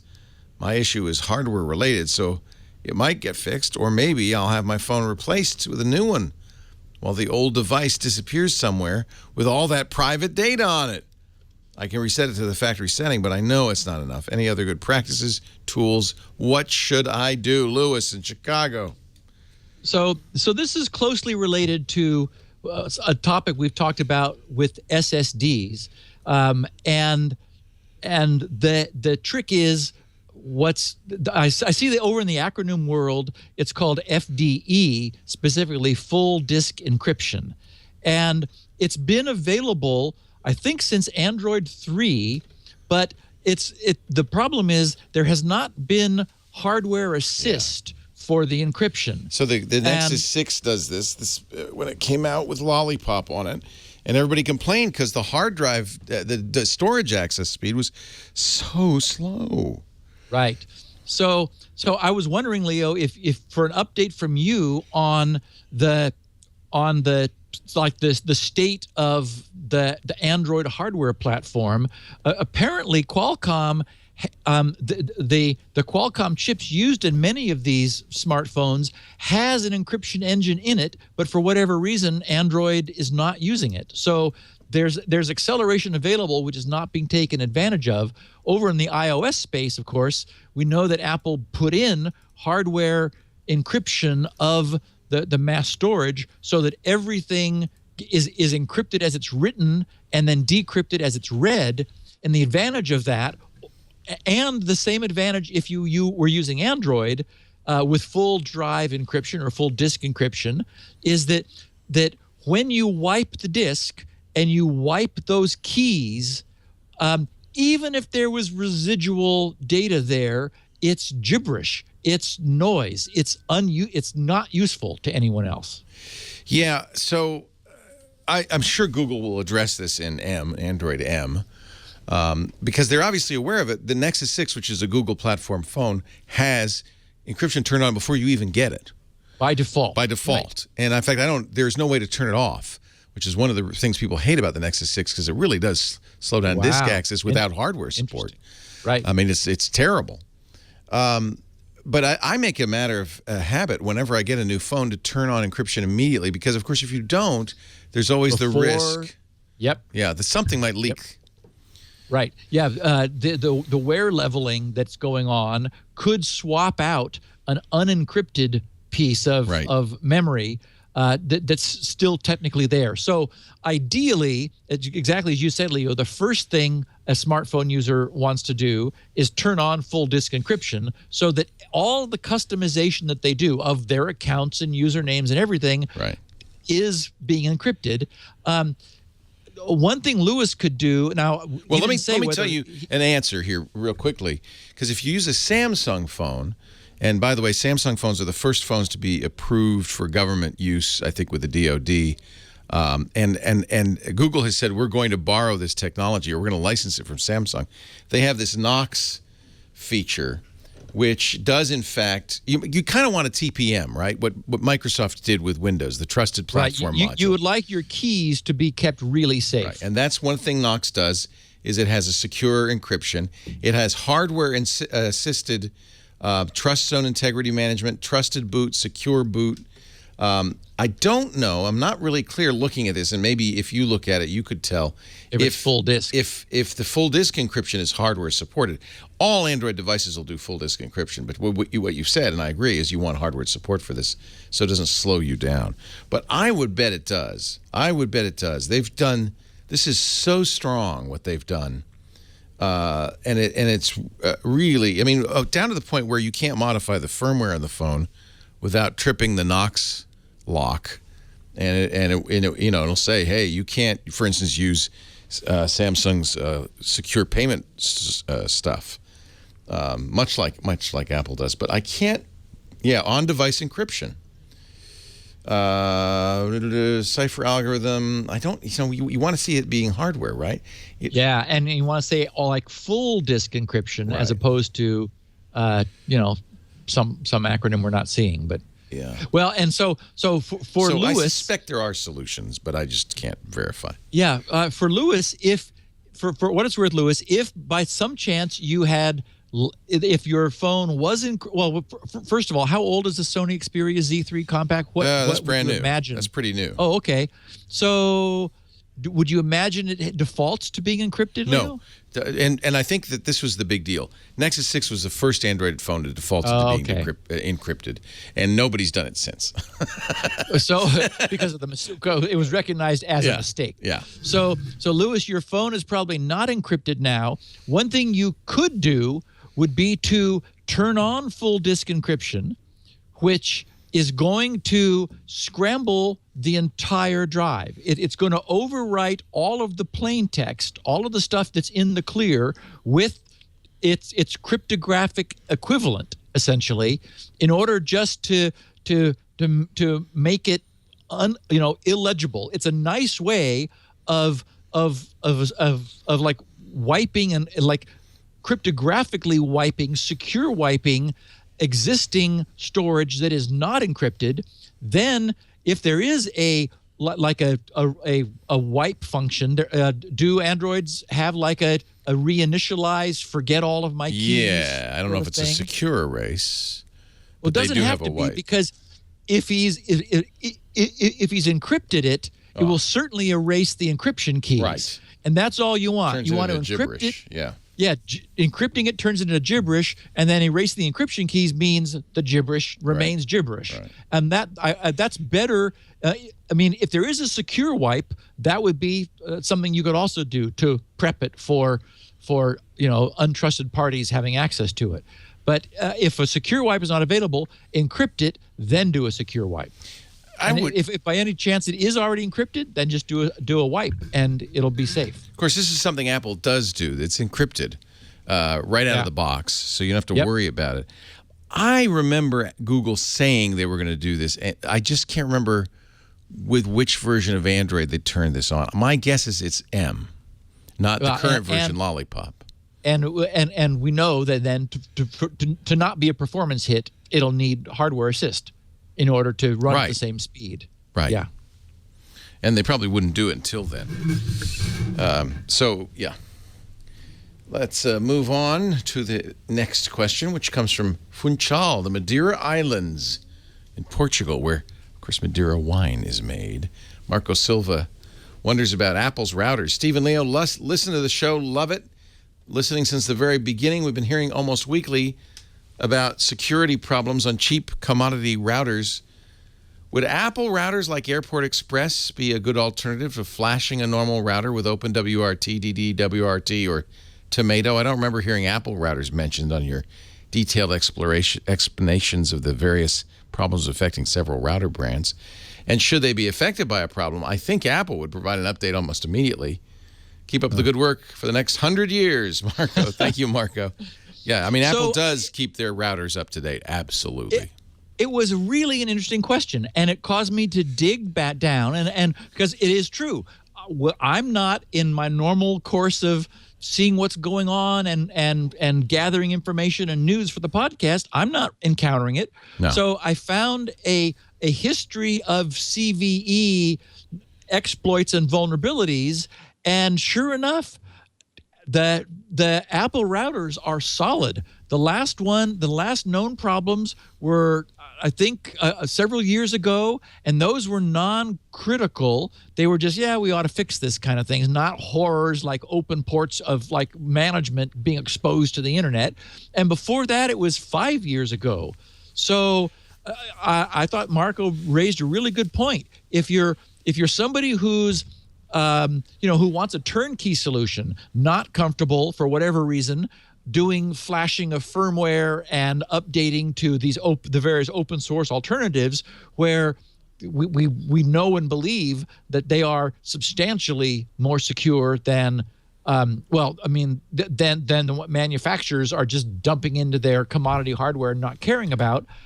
The Apple Airport routers, I think, really make a great secure choice. Yeah. They work better. They also work better. Probably a little more pricey. Oh, it's like $200. But the thing is, Apple's not in the router business. They're in the hardware. You got to buy everything Apple makes business. So they're going to keep that up to date. They have a strong interest. Whereas Linksys, hey, we got you $40. Yeah. Yep. You'll be back. Exactly. But Apple, if they're more expensive, and so they patch them for sure. They also eschew some of the common router technologies that have caused problems, like WPS. There isn't a single, push button WPS on our Apple router. Right. They use a different system. They don't use UPnP. They use another standard, but it's, I think, much more secure. So I think they do it right. I certainly feel a lot safer using an Apple router. And I had never thought about it, but when I went looking, it's like, I'll be darned. It's like, you're right. Apple is, they're like no exploits. You never hear about them. On the other hand, you can't put open WRT or DDWRT on them. They're not. Right. So the idea would be leave it the way it is. Yeah, you're going to rely on Apple fine. for your updates. It's fine. Yeah. Yeah, and so no fancy features that those other firmwares may offer. It's a pretty good router. I don't think. Yeah. I mean, I don't think their AC version does beamforming. It is MIMO. I mean, I think they're pretty good. I've been very happy with them. Very reliable. Nice. Bob in Pennsylvania has a question about the net USB bug. Actually, it's one of two. I have one of the vulnerable Western Digital routers with a USB connection port on a LAN segment inside my home. I connected one of my PCs to the router, ran the probe test you run at Shields Up for port 20005. It showed up as being stealth. Whew. I think it's because the vulnerable router is one of two I have behind my WAN-connected router. Does my WAN-connected router protect my USB-enabled router from this vulnerability? Thanks for your weekly podcast. I've been listening from the first episode and usually learn something new every week from your efforts. I have an interest in staying safe on the web and appreciate what you do. And that goes with Charlie Kelly from Granbury, Texas. It's near Fort Worth. He says, listener since episode 1, no, I haven't listened to them all, but most. After all, this is a 10-year commitment we're talking about here. That's true. That's true. I have one of the mentioned routers with a USB port. I'm using it as a NAS with a 1 terabyte portable unit attached. You guys have made me quite conscious of the network setup and security. What if I put my NAS wireless and wired router behind another router? Would that obviate the vulnerability while allowing me to keep my NAS? I'm a high school math and physics teacher, so I have limited resources. Golly, Charlie, that's not how it should be, is it? No. You should have unlimited resources. Yeah, we need him. Mm-hmm. Thank you, Charlie. So the answer to both Bob and Charlie is yes. We've talked at various times about the idea of putting NAT routers in series. And if you do have known vulnerabilities, as both Bob and Charlie believe they may, on a router, where for whatever reason they have features, or like in Charlie's case, he's using it as network attached storage with a terabyte of USB connected storage, and it's not safe on the net, put it behind a router. It will get an IP address from the router that's on the WAN, and it in turn will give IP addresses to everything behind it. So NAT routers operate in series without any trouble at all. I would Don't you usually want to bridge, though? I mean, you're still protected if you bridge. You don't have to do double NAT, do you? You would be protected, although you can't bridge the WAN side. No, bridge the internal one, yeah. Yeah. Yeah. Exactly. So although you'd have to make sure that the NAS function worked in a bridging mode, right? I don't know whether it would or not. It would. But you're still assigning addresses. It's just being done by the first router, the external router, not the internal router. Yeah. Correct. And I was told you should never double NAT. That it's a bad idea. That's always better to have only one device doing DHCP on your network. I don't know why that would be, because we've talked about the benefits. They're like various security benefits for you make a triangle, creating isolated networks and things. We have a lot of listeners who are double natted. So double NAT by all means. All right. I would say to Charlie that you can verify whether that router is actually vulnerable. He didn't specifically say whether he had done the port probe of port 20,000. He has to do it on the outside, though, right? Yeah. 005, yes. Yeah. So while it's connected to the LAN, if it is, you can use the Shields Up facility at grc.com to probe that port, 20,000 005, if you're not vulnerable, or if you have a feature to turn that off inside your router. Then maybe it's exposed on purpose, and there's a way of disabling it. So again, I'm sort of being sensitive to Charlie's expression of limited resources. Maybe he doesn't need to spring for another NAT router if the one he's got can be disabled or isn't vulnerable in the first place. And the port probe at 20,005 will tell you that. Yeah. Don Philupite in Scottsdale, Arizona, found his manufacturer's PKES vulnerability mitigation. Oh boy! In reviewing my owner's manual for my PKES, is that the keyless fob? Yep, okay, that's it. It's passive keyless entry system. Got it. Passive keyless entry system equipped car. I discovered there's a technique to shut off the radio part of the key fob for the purpose of conserving battery life in the fob itself. The method is to press and hold the lock button while simultaneously pressing the unlock button twice. A tiny LED in the corner of the fob, I got to try this, wait a minute. Let me get my fob out here. Flashes 4 times to signify the procedure was successful. I tried this, then walked up to the car with the fob in hand. It did not respond to me touching the door handle for unlocking. I presume the button still works. I hope so. To cancel the procedure, you press any button on the fob, and I see. This is and it returns to normal operation. So the idea is this is a temporary fix. It puts it to sleep. Yeah. This seems to be more convenient means of mitigating range extender vulnerability than either removing the battery or obtaining a Faraday pouch and its attendant management problems. The car is a 2015 Toyota Highlander. What do you think? So this was meant to be a proxy for many people who tweeted or wrote. Yeah, it worked. Well, at least it blinked an LED. I don't know. My car's not nearby. And it's not a Toyota Highlander. This is an I'm Audi. sure it's not a Toyota Highlander. But I can't actually be sure that it worked because it blinks the LED anyway. Oh, okay. So this question was a proxy because as a result of our podcast, a number of people went to the owner's manual. And lo and behold, the manufacturer had considered this. Yeah. Maybe not. I mean, they weren't doing it for preventing this particular hijack of their system, but they had how to conserve your battery. It's in the manual. If you're not comfortable with the whole radio self-unlocking thing. Yeah. Other people said, "Hey, I went through my screens in my car's UI and I found an option that turns that off." And it's like, okay. So I just wanted to say to people, RTFM.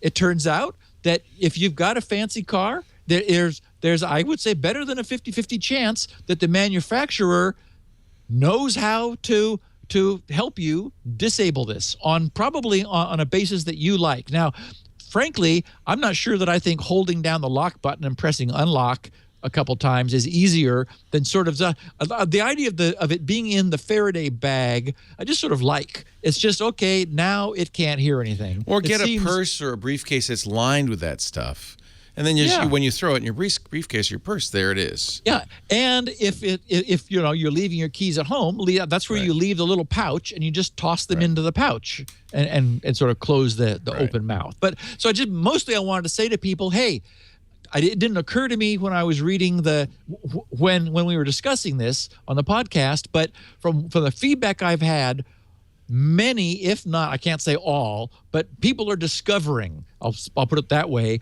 when they looked more closely, there were features. And they may have noted them but not cared because they figured, hey, this is secure. Now that we know it's not secure, maybe go back and turn that feature off if you have the option. So, yeah, while they say it's to conserve battery, it is interesting that they offer this option. Yeah. I wonder if they kind of knew. If all you'd have to do is think, if you did a thought experiment, you know what, this could be insecure maybe. Yeah. From the Twitter, Jerry Volker at JV Audio writes, hello, GRC. What is the elephant diffuser that Windows had and no longer has? What? Okay, so as it happened, I've been reading about this. So when I saw the tweet, I thought, that's an interesting topic. This was a technology in BitLocker, which Microsoft somewhat controversially removed. And it was a security feature that the original designers put in, which similarly to what we were just discussing with full drive encryption on a system that has no hardware assist, this increased the security of BitLocker, but had a substantial performance penalty overhead. So here's what's going on. We've talked about how when we do encryption, we must encrypt and then authenticate. So, which we've talked about several times. The idea is when you're encrypting, you do the encryption, then you add authentication information, which allows you on the decryption end to verify first with the authentication that there have been no changes made. And then if it authenticates, you decrypt. The reason is that bad guys are tricky. And it turns out that it's actually possible, and we've discussed this in the not-too-distant podcast, to make changes to the encrypted data, which will have a known effect when it's decrypted. So even though the bad guys don't have the key and aren't able to see the plain text, there are ways to maliciously alter the ciphertext so to achieve an end when it is decrypted. Thus, we authenticate. The problem is authentication increases the size. It's something you tack on the end, extra, sort of like a checksummy thing, extra data, which you then apply against the original encrypted content. Now think about a hard disk. We're encrypting sectors or clusters. We're encrypting fixed size units. There's nowhere to put authentication data. You can't like borrow a little of the next sector because you can't alter it. So authentication on full drive encryption has always been a problem. And what the elephant diffuser is an answer to that. It is a layer of additional complexity which makes that particular attack, the unknown key, change the ciphertext to make a planned change in the plain text. It renders that far more difficult. It also takes time. And Microsoft decided, we're in a hurry. So we're going to take out the elephant diffuser. So BitLocker no longer has it. It's not a crucial flaw, but it does weaken what they had previously. And again, I'm not going to do any conspiracy. I'm just going to talk about the technology. So that's what it is. Question 6, Cyborg X in Bangkok reacts to Steve reacting to Google's Project Soli. That was one of the advanced technology projects you liked. Ooh, that's the wave your hand in the air. From Google I.O. last week. Steve, been years since I've written to you, but I still listen to or watch Security Now when I find the time. Just thought I'd mention something in case you don't know. LeapMotion.com. 3 years ago, they made an IR-based human interface radio similar to the radio-based Google one you talked about in the episode. Keep up the work, the great work, and the show. So I do know about Leap Motion. It's a very if you go to the site and look at the video, it looks very much like what Google has with Project Soli. Except it doesn't work as well. Well, there, yeah, several things. Yeah. It's IR Vision. So he says IR-based human interface. It's IR, and what I didn't say, I should have articulated it when it's actually one of the main reasons for my excitement is that Project Soli can inherently cost nothing. I mean, it is subject to complete solid state integration. It's some traces on a circuit board that are the 60 gigahertz antennas and a chip, which we know costs nothing. The Leap Motion solution, being IR Vision, is always going to be expensive. And so, again, I didn't say it, I should have. The thing that just winds me up about the Soli project is it can be everywhere for free, because the technology can end up being reduced to nothing in terms of cost. And of course, ultimately, that sets the price of consumer products and determines, like, are we going to have it in our watch? Are we going to have it in our pad and behind our keyboard and so forth? So that's something that I hadn't mentioned that his mention of Leap Motion reminded me of, is that, there are other, vision-based systems, but this thing, because of the way it works, that it is Doppler, essentially high-frequency Doppler radar, it can cost nothing, and that really that it's like makes or breaks whether someone can afford to add it to their product. Actually, his mentioning Leap Motion reminds me of how disappointing Leap Motion was, and I hope Project Soli is better than that. Looks like it is, but we'll see. The nature of Doppler radar is such that you get very different information. Yeah. For example, the idea of very fine motor movements being discernible by the technology, you'd have a very difficult time doing that with vision. Where with radar, I think you got a much better sort of fundamental sense input to then be processed by their image processing pipeline. Question 7 comes to us from Paul Toll in Yorkshire, England. He wanted to follow up on credit card e-commerce probing. Steve and Leo, I love SN, and I've been an avid listener for a couple of years now. Great podcast to listen to whilst running. In your most recent Q&A, a listener was asking about how you could stop the online credit card spamming payments. Remember the ones for $1, et cetera? They're just to test the credit card. I work for a large enterprise software firm who have a lot of different software solutions, including many middleware offerings. One of our products offers real-time fraud detection and prevention and sits within our identity and access management portfolio. A few years ago, we had a customer who had exactly the same problem as your listener described. They sold flowers online and found that many credit card scammers were using their site to test stolen credit cards. It was also costing them money processing these fraudulent payments.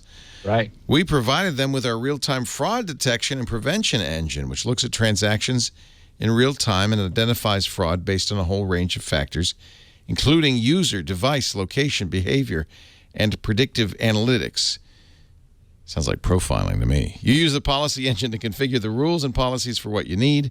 Doing this, the customer is able to build policies like looking for multiple small transactions from the same device or multiple small transactions from the same location in a short period of time. They could then use the engine to take action like blocking or referring the transaction. This can happen on the online e-commerce site before referring the end user to the credit card payment processor and therefore avoiding any charges. This customer has seen a huge drop in their credit card charges as they've managed to spot many of these bogus transactions. Keep up the good work, and thanks for all your podcasts. So I appreciated that because I realized that, of course, he's right. There are such services.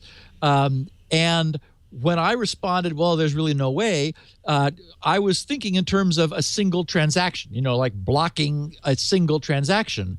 But certainly, if you look at transactions in the aggregate, if some scammer somewhere is picking on your site, exactly as is said here, there will be, they're coming from the same IP, same single IP, or a device that's got, all of its headers. We've talked about header fingerprinting, where you hash all of the stuff, all of the request headers coming from the device doing the requesting, and that generates a fingerprint, which is, more often than not unique.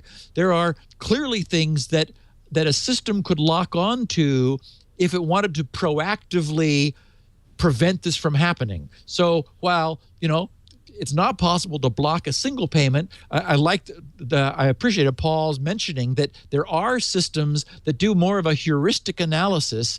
And while, maybe the first 3 would get through, the system could say, wait a minute, 3 $1 transactions from the same place? That's not that's not characteristic of the purchase patterns on our site, and then just start returning that the cards have been declined. Pretty soon, the bad guys are going to say, wait a minute, why are all of our cards suddenly declined? And they'll go test their cards on somebody else's website. These people are no fun. Yeah, we're not using them anymore. Tom Walker in Littleton, Colorado, offers an HTTPS mystery. Dear Leonator and Steverino, honestly, he wrote that. One of my clients called with a problem where the computer at her bingo hall, which was a replacement she just brought from home, was giving her an error when she went to her website. The error was, certificate has expired or is invalid. I couldn't figure out the problem over the phone, so I made the 1-hour drive to the bingo hall. The error occurred at I know what's wrong, but anyway, I'll go on. At any HTTPS site, not just her website, but only from that computer. She said the computer worked fine from her house, and it wasn't until she took it to the hall and booted it up that the problem happened. So I rebooted the machine, and the BIOS said the date time was not set, and to use the operating system to set it, and to replace the battery if the problem persists. So I pressed F1 to continue the boot, verified the certificate problem was still present. I then set the date and time in Windows. It was set to 1/1/1980 and rebooted, and bingo, the errors were gone, and I mean bingo. Yeah, I was going to say. Yeah, I get this question fairly frequently on the radio show. It's always this. The trouble was apparently... And we've never talked about it on the podcast. Yeah, and the first sentence, I knew it was wrong. I mean, I've seen this so many times before. I do get some tough questions, though, Steve. One of these days, I'm going to have to rope you in on the radio. We had a weird one this week. But anyway, so the trouble was apparently related to the date time being set to 1980. Likely the BIOS battery was dead. It was an old refurbished computer. And when she drove from her house, it lost its date and time.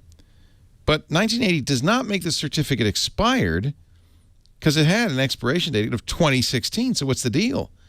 Does it have some prejudice against certs that are good for 36 years? or does it just go back in time, putting itself in 1980 and say, what the heck is TLS? Back in my day, we didn't care about security. We gave out our SSNs to anyone, and we had our identities stolen all the time, and we liked it. We liked it just fine. Tom Walker lives in Littleton, Colorado. So, Tom, the mystery here is that certificates not only have an expiration date, they have a start date. Yeah. A not valid before and a not valid after. So certainly back, on January 1st, 1980 was before the certificate had been issued. And so the issue date of the certificate is typically what's used for the not valid before date. So thus it was invalid, technically not because it was expired, but because it didn't think it had been born yet. Simple enough. One last question for you, Stevie. Yep. And this comes to us from Robert S. in Florida with the Clever Idea of the Week Award for his solution to PKES vehicle hacking. What if manufacturers would build in some sort of gyroscope or accelerometer into the key fob? This could detect when the key fob is being moved, shaken, or jostled. And then they just prevent the key fob from responding to a vehicle ping unless it's been activated by movement. I thought that was just simple. so clever. There's like a million ways they could do this. It's just annoying they didn't. Yeah, if it's, sitting in the bowl, the key bowl next to the front door, or hanging on a key hook, or, not being carried by you as you're walking toward the door, the key fob could know that. Yeah. It could realize that it's being moved around. It's like, oh, okay, now I should start responding to pings. Now, this isn't a complete solution because it doesn't solve the problem of the car owner walking away from the car and while still walking, being hit with the amplified ping, the car responds and opens up its door. The bad guy gets in, does it again, starts the engine and drives away. So it's not as secure as like really solving the problem. But as you said, Leo, it's just one other thing that could have been done if anyone was worried about this. That's the problem. Nobody thought about it, or if they did, they decided to ignore it. And, it's difficult to understand. I'll let you know if they thought, if that little that would be good, light, but you'd have to remember to do it each time, which I would. Well, and my guess is that since you don't have a Toyota Highlander, nor any brand of Toyota, it's probably just flashing to say, oh, yeah, the battery's still good. Hi, Leo. I think that, my guess is that every make and model is going to do something different. Right. I just wanted to say to our listeners, hey, people have been discovering that there are disable systems built in that they just didn't think they needed. But now, probably. We didn't mention that the reason that the computer went back to 1/1/1980 is that's all BIOS-based PCs go back to 1/1/1980 because the PC era began in 1981. Yep. So the counter start. I don't know why they picked 1980, but probably that's when they were designing the BIOS. It was round about then. Yeah, and they said, well, we want it to run forward as long as we can. Right. There is a clock chip in those, and that was the original basis. And then I guess probably the BIOS reads. I don't remember. It's a funky chip, though. It's like a calendar chip where the hardware itself maintains days, months, and years. So it may just be a feature that they've never changed. Yeah. Somebody in the chat room says their BIOS goes back to 2000. Macintoshes go back, I want to say 1904. But that's because they're Unix-based. And the Unix... Actually, no, wait a minute. 1970. That's when Unix begins. Yes. Yes. And, of course, 36 is going to be a new year of doom. Yeah. Because we only have 32 bits.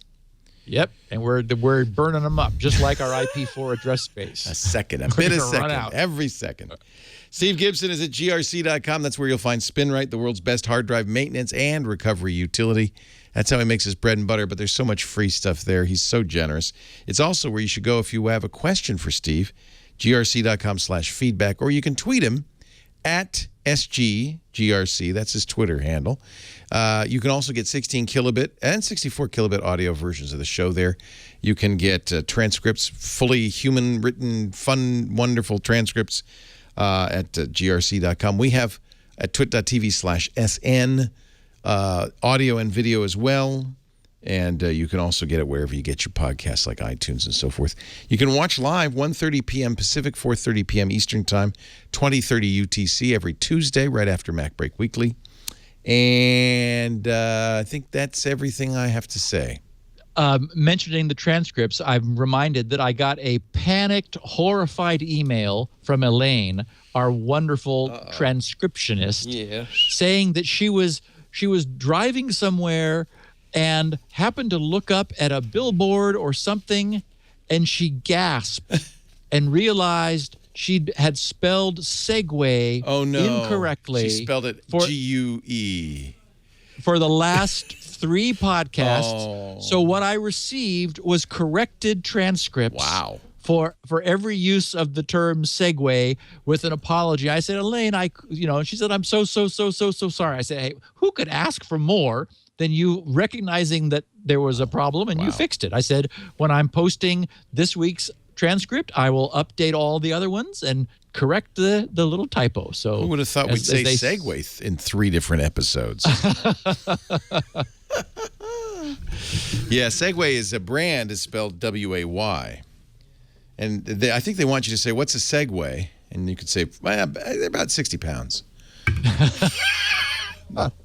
Okay. That's a bad one. On that note. Yeah, that's the old Henway joke. Hey, thank you, Steve. We'll see you next week right here. And is this your last week with us next week? Or do we have you for longer? I keep seeing you doing the extra recording of the Tech Guy show. Yeah, we started a little early for that.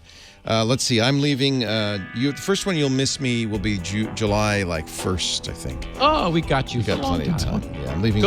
Leaving June 27th, back July 14th. Great. Thank you, Steve. See you next week. See you next time. Bye-bye.